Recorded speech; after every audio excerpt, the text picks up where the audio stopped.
Welcome to your Drive Time News Blast. 30 minutes jam-packed with news of the day from the perspective of truth, liberty, and justice. This is Monica Perez. And I'm Brad Binkley.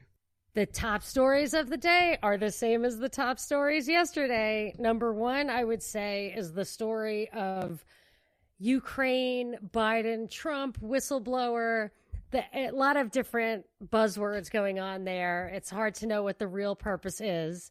But I noticed that just as we are going to air, Trump said that he would release the unredacted call with President Zelensky. I think is how you say his name. And so here's a little bit of a timeline from what I understand. In July, Trump had a call with this president, and he told him he was concerned about corruption. Around that time, I think the week before, he suspended aid delivery. And then Mitch McConnell claims that he pressed them to release the aid, that the aid was very important. And then on September 3rd, before the legislature was going to try to take action, they did release the funds. Now, I noticed this parallelism yesterday, and I think Fox touched on it today, and I'm sure it will come up more. Trump is saying that they are very concerned about corruption in Ukraine, and they withheld aid because of that. Biden, 1 year ago, in a CFR video that Binkley, you and I thought at the time was bizarre and contrived and a little acted out. It was very strange. That video was a discussion of an article supposedly written by Joe Biden and Michael Carpenter, who was the other guy in the CFR video that appeared in Foreign Affairs magazine, which is the CFR magazine. I presume that Biden wrote none of it, but they were talking about, there's an excerpt in there, which I mentioned yesterday, but I looked at it in full today and I tweeted it. It's around 50 or 51 chrono mark on the YouTube video, where Biden says, I'm so concerned about corruption. I was about to get on a plane and I told them I was going to withhold their $1 billion in loan guarantees if they didn't fire that bad prosecutor right away. And they did. Ha ha ha. So it doesn't take a genius to see that he threatened to withhold aid because he was worried about corruption. And that's exactly how Trump is going to justify what he's doing. I did actually dig into a little bit to see if that prosecutor was in fact investigating Hunter Biden, and if in fact the investigation did go away after that. And what it looks like to me is there was a corruption issue about this Burisma Holdings with some financial dealings in London. And that was a real investigation. And what was interrupted was that investigation was dropped. Those charges were dropped because after that prosecutor, it looks like it was after that prosecutor got fired, Ukraine missed the deadline to submit the court documents necessary to proceed with the inquiry about the financial shenanigans between Burisma conducted through London. So I think there was corruption with Burisma. I don't really think it had to do with Hunter Biden necessarily, and that it was interrupted because of this interruption in the kind of tenure of the prosecutor. Now, I continue to think that even if you dig into whatever it is, $3 million of consulting fees that Ukraine or that Burisma paid Hunter Biden's companies, I think that really his main job was to be the man inside of Burisma, because remember, the whole reason that we got involved in Ukraine was that Ukraine was turning towards Russia when it came to gas and financing. And Victoria Nuland, when all this stuff was going down, went to Chevron and said, okay, we're getting it back. We're going to give the president a chance to wise up. Otherwise, it's all going to collapse around him. And then Burisma, right after this, in June of 2014, after all that went down, after Hunter got on the board, they start having symposia with other international and Western energy companies, including Chevron, right, in their own backyard. So I assume that's what Hunter was doing there. But there's even more to the story. What's the latest? Oh, you tell us about the whistleblower aspect. The whistleblower aspect. Sorry, wasn't that what you were saying that is dominating the news? Isn't that what the impeachment stuff is about? The impeachment stuff, it's about his general corruption, offering a quid pro quo is what they're saying. But there is no explicit quid pro quo, which CNN and Washington Post have both reported. But a few minutes ago, it came out that Trump is going to release the full transcript. And what's going to happen there is there is going to be no explicit quid pro quo, as CNN and the Washington Post have reported, but they will project and say, well, he intended it silently anyway, and it will continue to be this art of ambiguity that you talk about quite frequently. And irregardless of what the finding is here, in the minds of the people who oppose Trump, this is already a quid pro quo, and this is an example of corruption that is stuck in their brains, and it is right now being used to drive the conversation around impeachment. My phone is getting blown up from tweets from Indivisible. They're fundraising. They're organizing off of this. They're going to raise a ton of money off of this. They're going to round up a lot of people, and this will, regardless of the reality, this will be one of the major reasons why the 2020 election is invalidated, is because Trump messed with Ukraine in regards to Biden, and it kind of makes me think that they might be setting Biden up to be the actual candidate, because all of the other seeding of ways to invalidate the election have been general. The voter suppression, that's going to be one of them. That's general. The election interference was general until now, but now they're making it specific on Biden, so Biden could very well be the candidate. Or it could be that they're trying to get rid of Biden for Warren, that they'll use this as the, Warren rising. That's possible, too, if it tips the other way. Yeah, it could be. Yeah. But there's a reason, they're getting a little deeper with this one. But there was also something I noticed. I had said immediately, this is the Trump Tower meeting of 2020, right? The 2016 Trump Tower meeting was about this Moscow Tower, right? Wasn't that the Trump Tower meeting was about do you remember if that was about the Moscow deal where Trump was going to build a tower in Moscow? The Russian lawyer? Yeah, I think it was about, the whole idea of like the quid pro quo for the Russian collusion stuff was this Moscow Tower, but Trump just licenses brands. The deals are really not worth that much. That deal was not worth that much. And I did actually, not that long ago, I did a lot of research on it and came to the conclusion that it was just one of many potential deals. The dollar value wasn't that great. And that just really there wasn't much there, although they made much of it. But I feel like this has a lot of parallels to that exact thing. They've been paralleling this to Nixon all day, too. Something which you pointed out in the past. I did always think that they were going for the Watergate stuff. There are a lot of elements of Watergate that they've recycled. And I even thought at one point, like the big smoking gun was from a psychiatrist's office that was broken into. And I felt like the Cohen raid was a lot like that.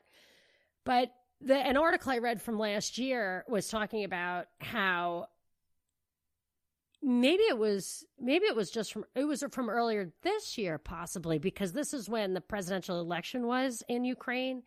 And there was a flurry of articles in the spring around that here in our press. And one of the things that came up a few times in the articles I read was that Trump likely will turn away from Ukraine to buddy up with his buddies in Russia, because that's like the most intense battleground between Russia and the West. And we know that Trump is a shill. And that kind of plays into my thinking that, of course, Trump is not a Russian shill, and that he continues the foreign policy of Obama in the big anti-Russian regions or the conflicts that Russia's on the other end, let's say, Syria and Ukraine. The fundamental foreign policy is not different from Obama's, but they kind of have to portray it as different or explain why he's pivoted back around.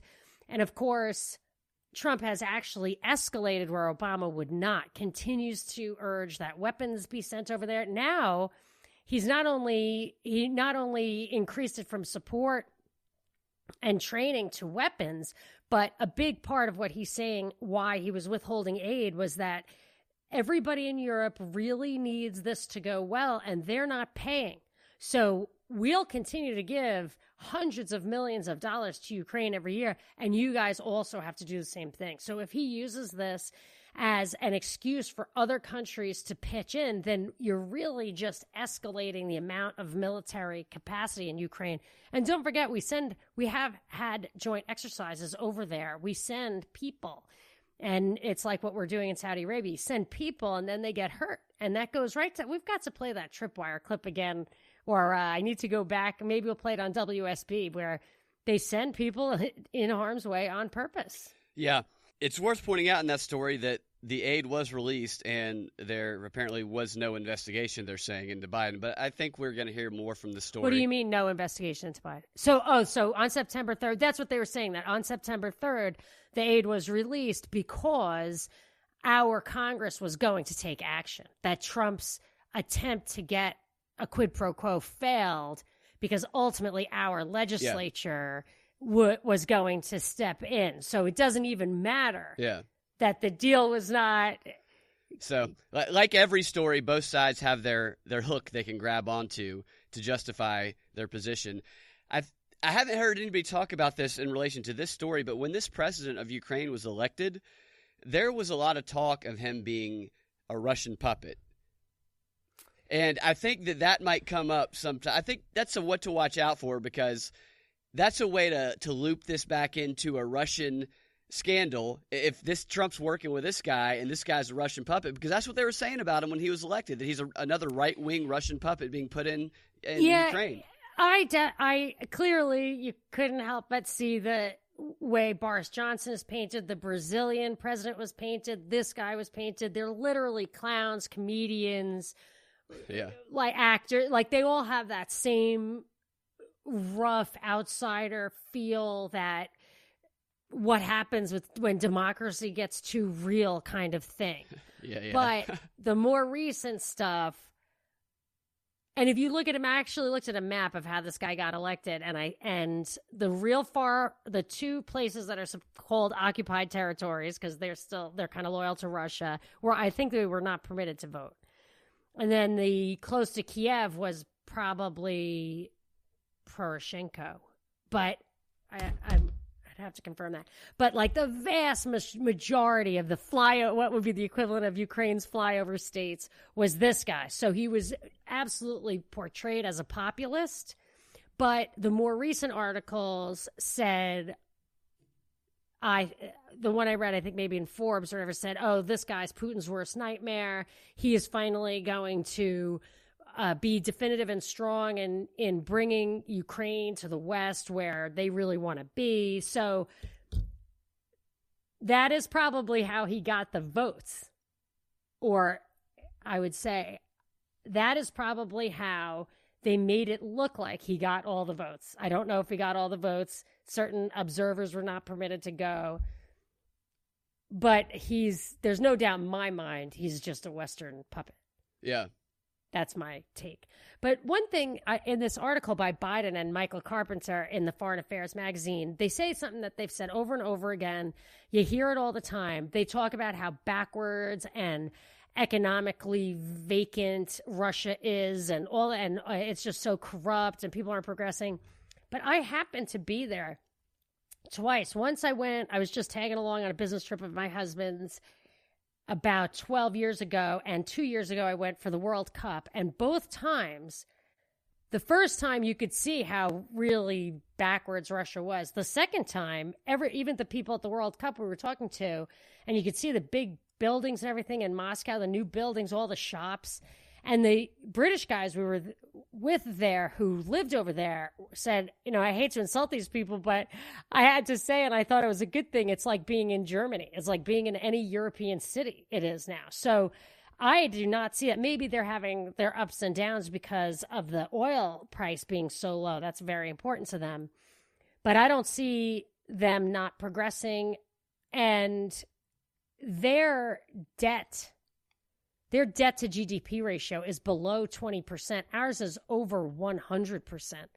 So long-term economic prospects, I would say from a fundamental perspective, do not favor us over them. That's actually quite a strength they have. So I think the propaganda is thick. Oh my gosh, you have to read that article actually. I tweeted it, but it was, everything in that article was everything we do. It was if we had written this article about the U.S., we would be called completely conspiracy theorists. I mean, it was shocking, just thing after thing about how the elections aren't real, everybody's paid off, blah blah blah. But it's about and there was tons of stuff without evidence. So they were pulling all conspiracy stuff, but because it was Biden and Carpenter towards Russia, it's totally fine. There was no evidence. It was totally fine.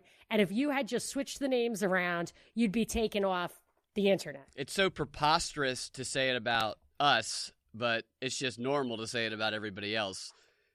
I mean, some of the examples I knew were not true. Yeah. Like, I could say, oh, that guy wasn't murdered by Putin. I know the story of that one. Like, it was just, you read that stuff so often, and you when like every single example is something you know isn't true, you know the whole article. I mean, it's not, they have to make stuff up to make this argument when it isn't reality, or they could just use real stuff. That's the strategy. Accuse the others of doing what you're doing. And boy, they know it firsthand. You know, it's like they could just say what they're doing. They don't even have to look the other side. They could just like, well, we know what you do. Yeah, exactly. This is what everybody, I'm sure you could prove it because they're doing it because we're doing it. Yeah. And that's probably true. They probably are doing it. But clearly we're doing it. They're all doing it. I think so. Boring stories of death, destruction, and devastation are out in Japan as they are seeking to make the fight against climate change cool and sexy.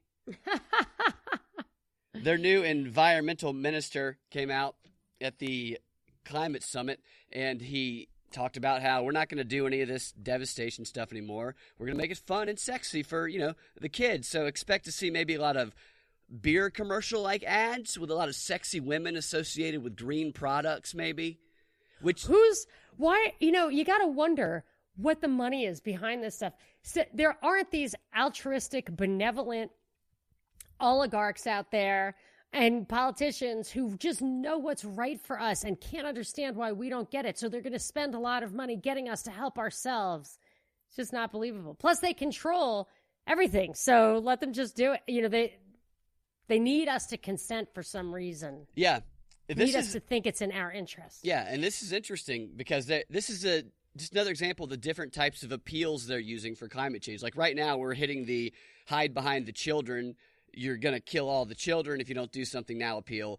And it looks like they might shift it up a little bit to some, sexy type appeals, which is not a bad idea. The only problem with this approach is progressives would seemingly be outraged by the objectifying of either women or men, but you're not going to sell any green products by putting sexy men next to them. It's going to be women if you're going to do that. Well, although the makeup commercials are now for men. Have you noticed that? I haven't. I have not. Oh, yeah. They're androgynous. Like, you can't really tell if the people wearing the makeup are male or female. And I think the way they approach these things sometimes is they'll do both fear and greed or fear and sex. So they give Greta berating you for people who respond to guilt. How dare you? How dare you? You finally saw it. It's the most unbelievable thing I've ever. She's acting. She's doing a warm read, reading down. This is what you do in an audition when you get a script. You get 10 minutes. And you want to reach the back of the theater, so you really This is theater really acting. Project. This isn't even film theater. Acting. You could tell theater acting, and it's terrible, and Trump was right for mocking her. It doesn't come across on film. No. Right? Trump tweeted out the video of her saying, "How you take away my hope and I fear, how dare you, I mean, she's like she's in Game of Thrones or something. And Trump tweeted out, "She seems like a very happy young girl looking forward to a bright and wonderful future. So nice to see," Trump posted on Twitter.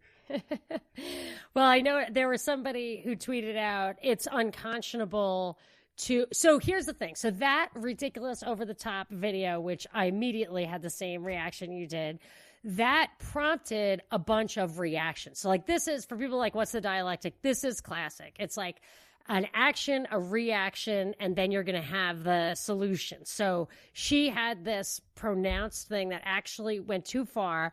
So that's what I felt with Mueller. Everyone was like, oh, he's ridiculous, he's senile. And I thought, things don't come off that ridiculous without a purpose. Yeah. So the reaction was somebody on Fox said, she's mentally ill. she's a mentally ill little girl. And then somebody else tweeted, another media personality, it's unconscionable to mock a child, whatever. So I tweeted, it's unconscionable to put her out there. Like, once I did this show on Caitlyn Jenner, I was like, I don't care what he or she does, and I do think she's full of it. So everybody hated me from both directions. Hate, mean, cursing. And that was like my skin was a little thinner then. It was thicker immediately thereafter. But like tears were shed on my part.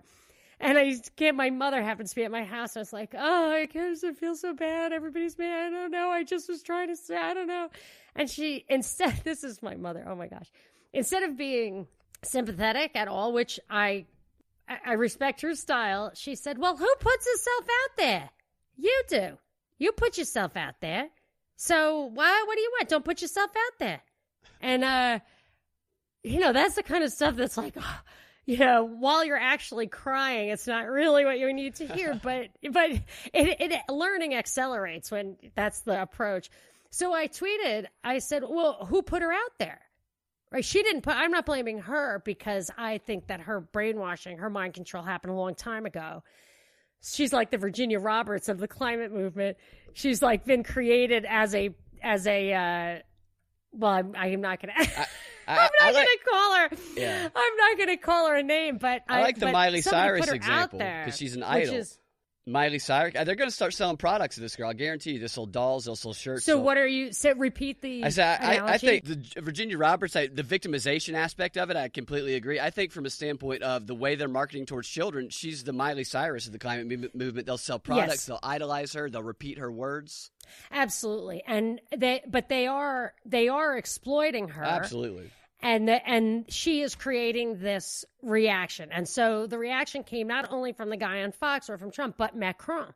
So the president of France, who welcomed her last year, she said something to the effect of she went too far, or I can't remember what his actual quote was, but it was clear that there was now, it's in play. The dialectic is in play. So what's the answer? The answer isn't necessarily the Green New Deal, which, whatever Greta's going for, obviously it's too soon for that, right? So people are so happy that somebody's going to push back Trump or Macron or whatever, that the mainstream, the middle ground will be a compromise that shuts her up.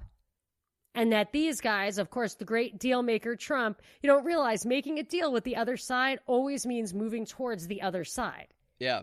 And they dig in and you just pivot towards them. There's been stories from right-wing publications that have said people did not catch the shade that she threw with the Green New Deal. Yeah. What was that? You told us that yesterday. She didn't throw any shade at the Green New Deal. But they acted like she did. They said that she was talking about how this doesn't need to be a bipartisan issue, and they said that she was talking about the Green New Deal because it was created from the left, and right. Republicans will always reject it since it was created from the left. And the whole premise of all these articles was to say we need a way to talk about this where Republicans and Democrats can both get on board of the same thing. Exactly. So that's yes. What you're talking about. Yes, exactly. That's what I think they go for. Picture of her is her just like with this scowl, grimacing. Yeah. It's crazy. Yeah, it's so unattractive that it can't. That's why it's garnering a reaction. Like you just won't take it anymore. Yeah, that's what happened yesterday when I saw that. I was like, she went too far, and I immediately tweeted, "She went too far. She's going to lose the audience." Yeah, definitely. And what I cannot believe that I actually was not far enough down the rabbit hole like Mueller, that was on purpose. Like I'm always amazed when I stop short of, because I'm so far down most of the time that now I wonder if it's even worse than I thought.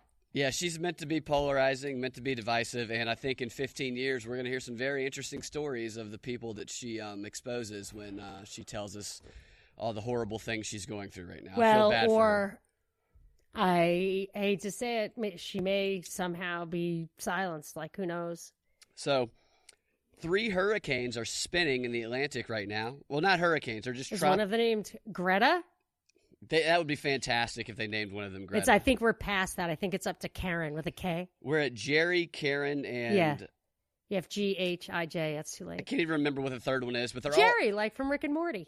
from Love Seinfeld. Jerry. Rick and Morty, No, Seinfeld. Rick and Morty. Anyway, all these stories are reported today, and they're not even close to us. And only one of them might become a hurricane, but they're reporting them all at the same time, talking about the potential earthquakes they could cause in Puerto Rico and the damage they might be able to do to the Bahamas because they got to use all those trigger words. Tsunamis. I heard tsunami. Potential tsunamis. All of this is... Which they can cause on purpose. I think they can blow off a nuke under the water. Yeah. Use and the cause Tesla a tsunami. machine. So they could actually do that. Yeah. Yeah, they could cause that if they wanted to. They're just talking about all these right now because it is this climate change summit going on in New York. There was stories the other day about 6 potential hurricanes spinning in the Atlantic. They can throw this in at any time. The hurricane could be as far off as possible. We'd have no idea, and they'll just show a little radar. Hurricane's coming. Climate change. Oh yeah, you could probably track down that half of those pictures are like old. It hasn't rained here in like a month, I feel like.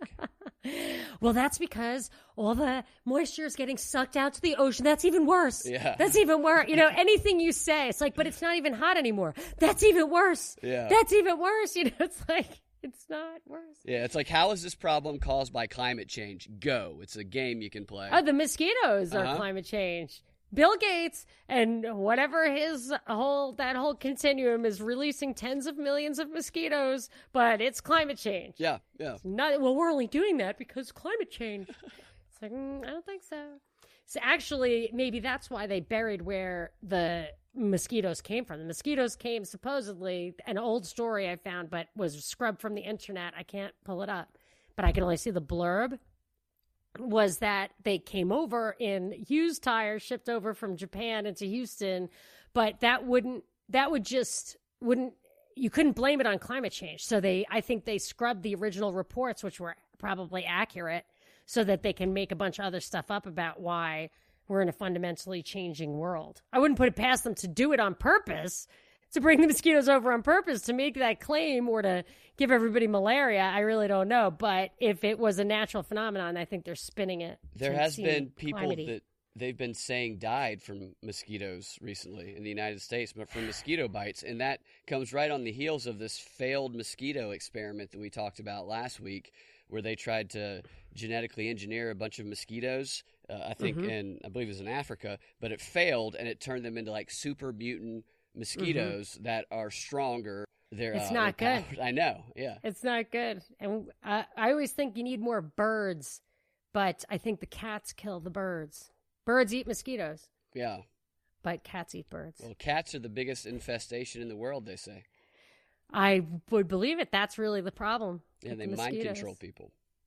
Oh my gosh! Speaking of mind control, did you see that Facebook paid $500 million for a company called Control Labs? Control, like the shift, CTRL Labs, like the keyboard key. And it's for, this is what they say, like, who the hell would need this?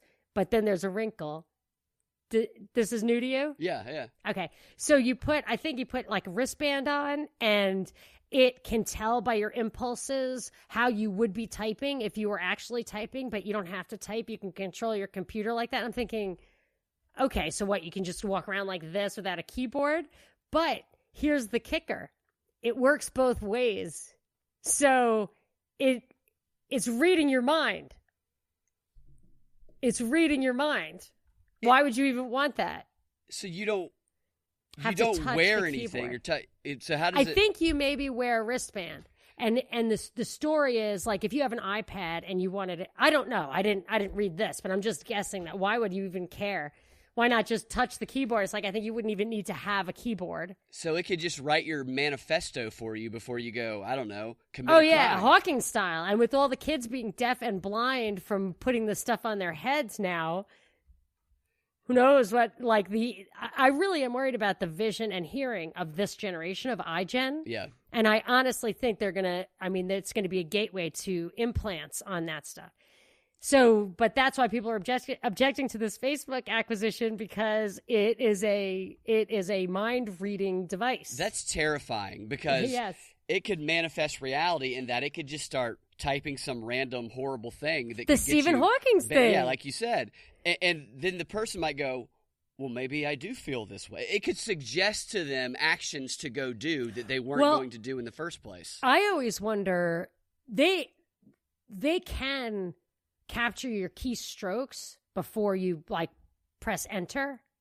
So the way I was always thinking, well, they're not going to record your searches. They record your Facebook stuff. Why would they record your searches? And then it came out, it's the searches that are more of an insight into your thinking. And of course, it's the stuff you don't send. That's the deeper innermost stuff. Yeah, that's true. I thought, why would they ever do that? And I'm like, they could only do that. That's the only thing they need to do. Yeah, that's a good point. So that whole thing, I mean, so when they're like, oh, he's not typing that, but then you do, and then you think, I did think that. Wow. It's freaky. So there was a couple of other quick hits, if I may. Go for it. All right. Just one, maybe. That was a call to my attention that I've been noticing. So WeWork is a tech company. The guy said it was really a real estate play, but it's about, I don't know, jobs. And the guy's name is Adam Newman, and the IPO was supposed to come off at a big valuation, and then they kept saying, oh, it's going to go off for less, and then they postponed it altogether. So do you understand how IPOs work? You're never in finance, but the way it works is you get a little tech company, and somebody, in this case, SoftBank, which is a very, very highly connected financial entity that finances tech companies, they invest a bunch of money. It can be an angel investor, a venture investor at any level of the financing. And then ultimately what you want to do, say they put half the money in and the founder owns half. And they put $500 million in and they're going to go public. And they sell the shares. They value the company. So these guys put maybe $1 billion in together. I don't know about this company. I'm just making numbers up. But they grew it, so it's worth $10 billion. So if they do an IPO at $10 billion, the financier will get $5 billion, and the founder will get $5 billion. So it's like 10 times their money. And that's how it works, because they do 10 of these things. And some of them fail, and some of them don't. And that's how they get their money. It's risky, but you have to do a lot. You have to bet big, but they have to pay off big. So when the valuation starts to go south, it really screws up the returns of your fund. And so they just want to put an end to it. And this IPO was going sideways. And I noticed last week on the cover of the Wall Street Journal, I think it was above the fold, so like you can't help but read it. It said, Adam Newman likes to get high, real high, carries it with him on his plane. His airplane got confiscated in Israel or searched in Israel for just the tons and tons of pot he just carries around with him for his own personal use. And I thought, man, that has to be true, because it's really hurtful to this guy. He's trying to come out with an IPO and they're publishing. I mean, it has to be true. Or maybe he was set up. I don't know. But then today it said Adam Newman stepped down in light of this postponed IPO, and SoftBank had been trying to oust him. I guess they only own a third of it, so they couldn't just kick him out like the way Travis Kalanick was holding on for dear life at Uber. And he just stepped down, and they're going to find somebody else to run it. A couple of guys are already there, and then they'll do the IPO. But I'm pointing it out because... And then I Googled Rupert Murdoch and Adam Newman just to see, because Rupert Murdoch is behind the Wall Street Journal. So that Theranos, remember the Theranos chick? Did you hear about her? Yeah. The diabetes chick. My husband kept saying the Wall Street Journal just will not stop with this chick. They're taking her down single-handedly. And then it came out that Rupert Murdoch was invested in it. And he runs the Wall Street Journal, and he was pissed because I think he just wanted blood because she duped them, or I don't know what. But I just noticed that sometimes when these people get taken down on the front pages of the Wall Street Journal, you got to wonder who they pissed off. Yeah. And I just feel like when you see somebody like this guy smokes pot on the front page of the Wall Street Journal, you can probably short the stock. And this is the WeWork guy.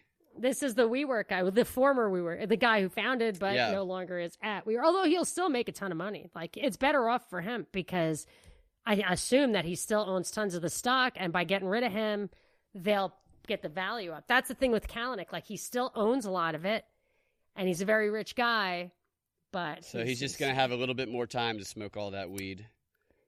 Yeah, it's the best thing. He could be like Big Head sitting on the roof of Silicon Valley, where they gave him a lot of money to just not show up for work anymore. Oh, Monica, you had It's Share the Show Tuesday. That's right. It's Share the Show Tuesday. We don't ask for much, and we do not bombard you every day with requests for donations or sharing or anything like that. But we do like on Tuesday, if you would share this show with everybody on social media, and also pick one person who you know would like to stay informed but is sick of the MSM BS, or who just stopped listening to it because they just couldn't take it anymore. Tell them to give the news one last shot by sharing the show today, Tuesday, with all your friends and a special friend in particular.